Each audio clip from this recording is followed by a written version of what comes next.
આજે સમગ્ર ગુજરાતની અંદર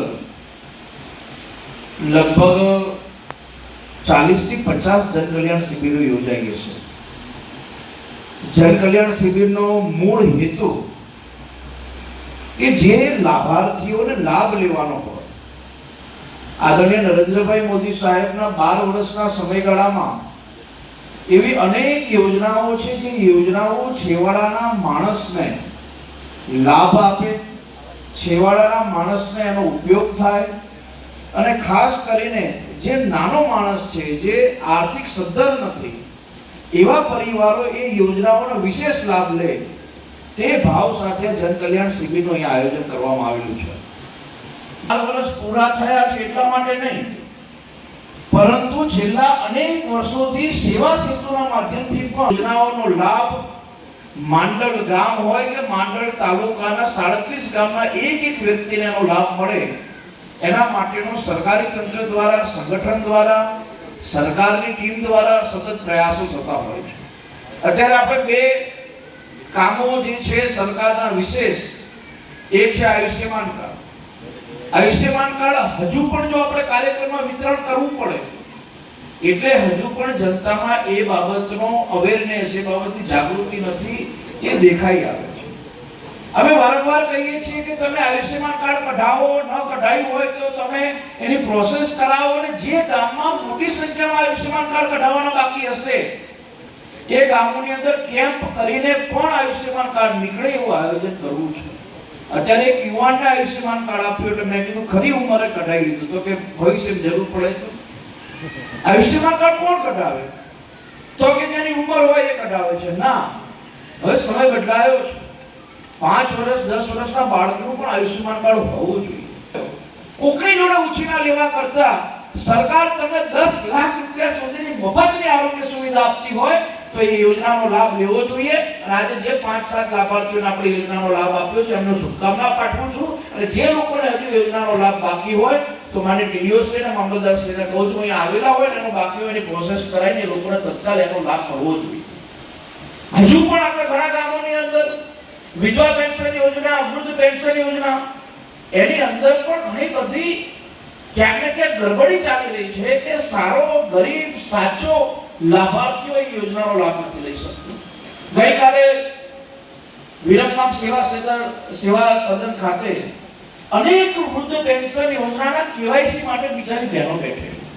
હા, બરાબર છે કે ત્યાં સર્વરમાં પ્રોબ્લેમ હોય, બિચારા લાંબી લાઈન થઈ હોય, પણ આપણે એવું આયોજન કરીએ કે તમે ટીડીઓ અને મામલતદાર તમામ વીસીઓને સૂચના આપો કે ગામની અંદર જેનું કેવાયસી બાકી હોય, એ ચાહે વૃદ્ધ પેન્શનનું હોય, વિધવા પેન્શનનું હોય, ખેડૂતોનું હોય, તો એ તમામ કામો ગામડા સુધી થવા જોઈએ। ગામડાનો માણસ સવારે બસમાં બેસે કે છકડામાં બેસે કે રિક્ષામાં બેસે તમારી મામલતદાર ઓફિસ કે ટીડીઓ ઓફિસના આટા ફેરા ન મારવો જોઈએ। આયોજન તમે બંને સાથે મળી કરો એવું સૂચન પણ તમને અહીંયા કરું છું।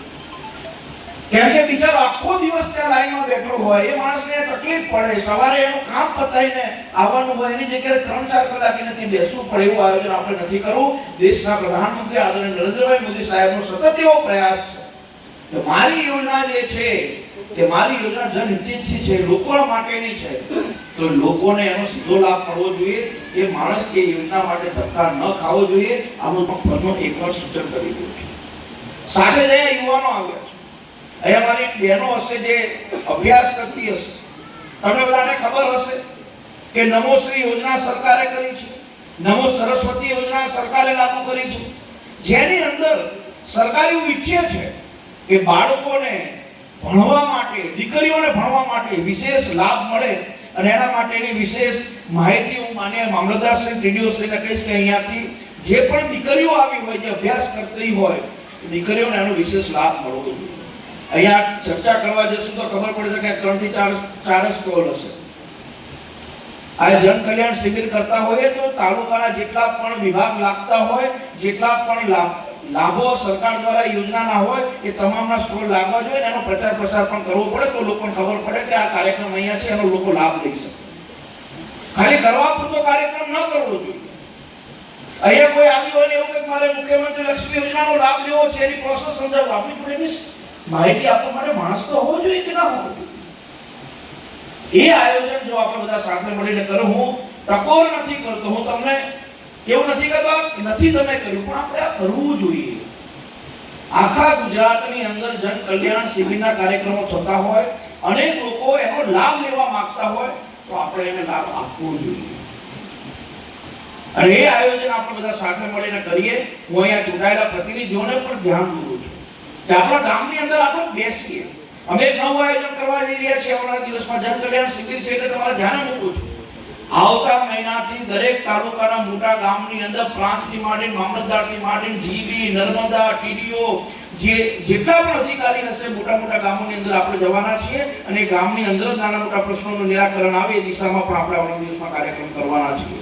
લોકોને મામલતદાર ઓફિસે, પ્રાંત ઓફિસે ન જવું પડે, કોઈને જીબીની ઓફિસે ન જવું પડે, નર્મદાની ઓફિસે ન જવું પડે. એટલે નરેન્દ્રભાઈ એવું ઈચ્છે છે કે આપણે જે પણ સરકારી યોજના હોય, જે પણ કઈ સરળતા લોકોને મળે, એ સરળતા આપણે બધા સાથે મળીને કરીએ.